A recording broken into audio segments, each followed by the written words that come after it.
Nako po mga kababayan, Ombudsman Boying Rimulya nagsalita na pwede daw managot si dating speaker Martin Romualdez. Kaso mga kababayan, hindi nga lang plunder, bagkos isang gross negligence lang. Ayun. So anong masasabi nyo dito mga kababayan? So sabi pa dito, ang isang pwedeng theory ay gross negligence. Speaker of the House siya, Martin Romualdez, at siya ang pumili ng chairman ng Appropriation Committee. Kahit di siya nag-participate, dapat inalam niya rin kung anong nangyayari sa pundo ng bayan. Ayun yung pahayag ni Ombudsman Boying Rimulya. So basahin pa natin dito yung buong detalye, bakit niya ito nasabi. Dito yan sa ang balita ngayon mga kababayan. Sabi dito, gross negligence, hindi plunder, sabi ni Rimulya.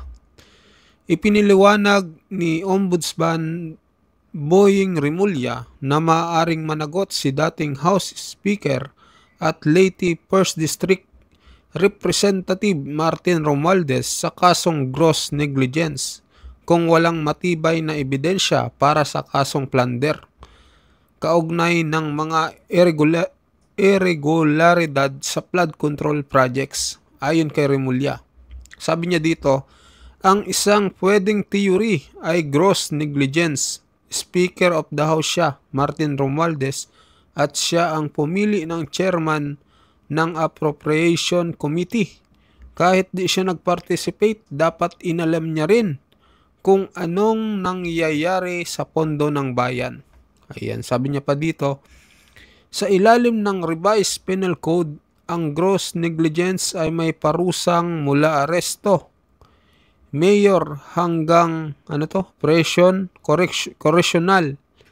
Depende sa bigat ng kasong resulta kung ito'y sinadya. Ang pahayag ni Rimulya ay kasunod ng mga tanong kung dapat bang panagutin si Romualdez sa mga irregularidad na lumitaw sa investigasyon ng Independent Commission for Infrastructure, ICI, hinggil sa mga ghost flood control projects na pinunduhan ng bilyon-bilyong piso ng bayan. Ayun mga kababayan, pabor ba kayo dito sa gustong mangyari ni Ombudsman Boying Rimulya na hindi nga plunder daw ang posibleng ikaso kay Martin Romualdez kung hindi daw mapapatunayang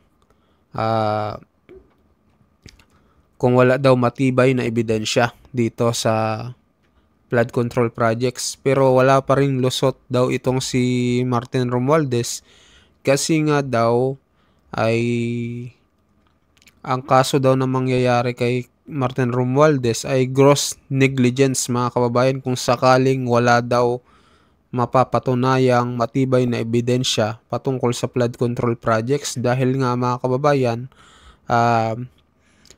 si Martin Romualdez daw ang pumili ng chairman sa Appropriation Committee. Kahit daw hindi siya nag-participate, dapat inalam niya rin kung anong nangyayari sa pondo ng bayan. So yun, mananagot pa rin si Martin Romualdez mga kababayan ayon kay Ombudsman Boying Rimulya. So anong pahayag nyo dito mga kababayan? Mag-comment po kayo kung ano yung komento nyo. So ngayon naman mga kababayan, so kanina nga nagsalita na po yung ICI. So pinangalanan na po yung mga kakasuhan, no? So ayan, ito, ayan, sabi dito, mga pinangalanan ng ICI na sangkot sa flood control anomaly. Ayan po. Dito sinabi ang pangalan, Senator Joel Villanueva, Senator Jingo Estrada, dating Representative Elizaldico, dating Representative Meremitsi Kahayon Uy, at si dating DPWH Yusek Roberto Bernardo, at COA Commissioner Mario Lipana, mga kababayan. Ayan, sabi dito, kakasuhan na. Breaking news, inirekomenda ng Independent Commission for Infrastructure ICI sa Ombudsman ang pagsasampa ng mga kasong kriminal at administratibo laban sa mga sumusunod na individual na sinasabing konektado sa Ghost Flood Control Project. So ito nga to, mga kababayan, yung 6. So bad news lang dito, hindi kasama si Congressman Martin Romualdez, mga kababayan, no? So kayo, mag-comment kayo. Unfair ba o sakto lang itong ginawa ng ICI, mga kababayan? So ngayon naman, ito naman, panoorin natin yung buong detalye ng ICI, no? Yung mismong pinaka-head ng ICI ay ito yung nagsalita na yung mga kakasuhan nga, no? Sabi dito, ilang senador, kongresista at DPWH official pinakakasuhan sa ombudsman. Panoorin buong panayam kay Independent Commission for Infrastructure Chairperson Retired Justice Andres Reyes Jr. hinggil sa pagsumiti muli sa ombudsman ng referral para kasuhan ang ilang personalidad na may kaugnayan sa flood control scandal. So yun, panoorin natin, mga kababayan. Good morning to all of you. Magandang umaga sa inyong lahat. Today, October 29, 2025, we are already 44 days old. We will be submitting our interim report and recommendation to the Office of the Ombudsman on the alleged involvement of several incumbent and former members of the House of Representatives and the Senate in obtaining bribes or unwarranted monetary benefits from flood control project contractors. We recommended the filing of criminal and administrative charges against the following persons. 1. Former Undersecretary Roberto Bernardo. Number 2, Senator Joel Jose Villanueva. Number 3, Senator Jose Jinggoy Estrada Ejercito Jr. Number 4, former Congressman Elizalde Saldico. Number 5, COA Commissioner Mario Lipana. Number 6, former Congresswoman Mary Mitch Kahayon Uy. These persons have possibly committed these following violations: direct or indirect bribery and corruption of public officials under Articles 210, 211, and 212 of the revised Penal Code. Corruption of public officers under Section 3B and 3E of the Public Act 3019. Plunder as defined and penalized under Section 2 of the Public Act 7080.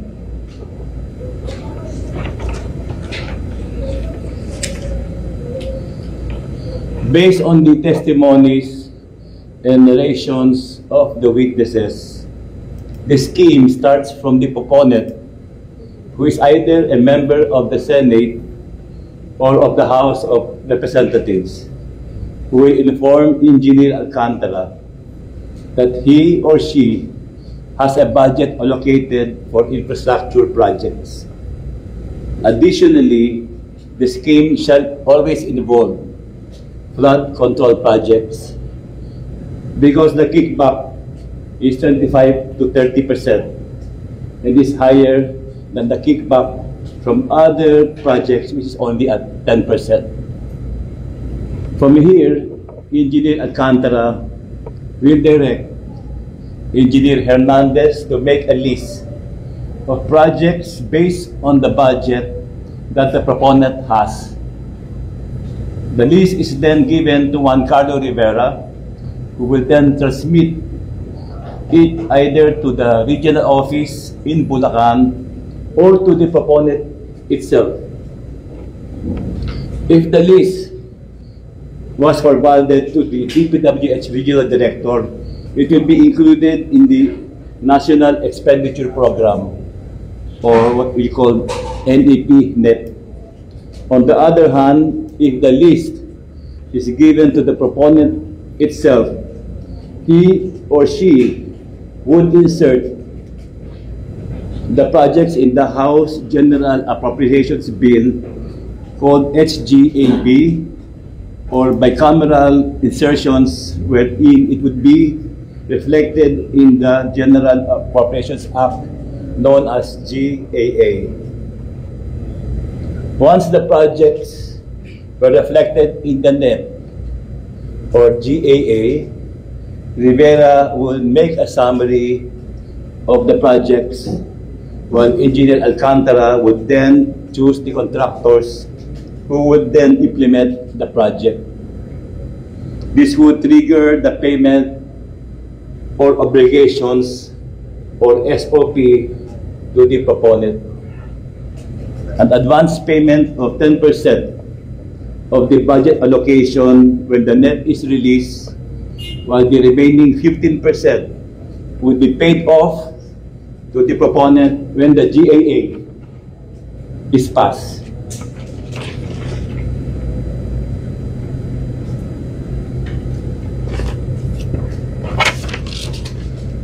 If the insertions were included in the GAA, the whole 25% SOP is given to the proponent.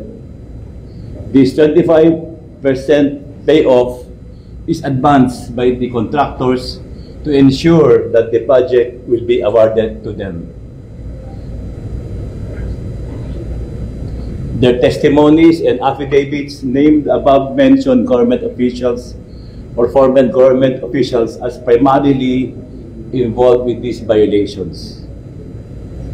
With this filing, we remain true to our commitment to the Filipino people. No one will be spared in this fight against corruption. Politicians and government officials will be investigated and charged by credible evidence. Those found responsible will face the consequences and held accountable under the rule of law. To aspiring criminals, crime will not and does not pay. We will continue to investigate, follow the evidence, pursue charges to the very last man involved. Justice will not be delayed this time. This is our promise to our countrymen. Thank you and good morning. Good morning. So yun mga kababayan, talagang inuubos no yung ano ng mga Duterte, yung itong aliado ng Duterte Black sa Senado. Biruin nyo mga kababayan, dalawang senador agad ang nalagasan, si Joel Villanueva at saka si Senador Jingo Estrada. So hindi rin natin alam yung kwento, baka ano din naman siguro mga kababayan, kayo na lang humusga kung anong ano dito, kung talaga bang kakasuhan itong dalawa o kakasuhan talaga mga kababayan. Yan nga, nagsalita na ngayong ICI, no, yung pinaka tawag dyan, yung chairperson ng ICI, ayan. So sabi ng karamihan na taktika daw ito kasi sa next year, di ba, baka buhayin daw ang impeachment case laban kay VP Sara Duterte. Nakikita na natin ngayon na malalagasan sa Senado ng dalawa, itong si Joel Villanueva at Jingo Estrada. Kasunod pa niyan, magsasampa ulit yan by February, di ba mga kababayan? ng impeachment case. Pwede na yatang mag-file ulit. So, posible na baka matuloy na talaga itong impeachment kay BP Sara. Nakakalungkot mga kababayan. So, ganun talaga mga kababayan. Wala tayong magagawa. Malay nyo, bumaligtad ang mundo. So, yun. Mag-comment po kayo mga kababayan. Ano masasabi nyo dito sa nangyayari ngayon sa kakasuhan ng ICI at itong sinabi ni Boying Rimulya patungkol kay Congressman Martin Romualdez. So, ano opinion nyo mga kababayan? Mag-comment po kayo at sa mga bagong pasok dyan, pa-subscribe po ng ating channel. Maraming salamat po.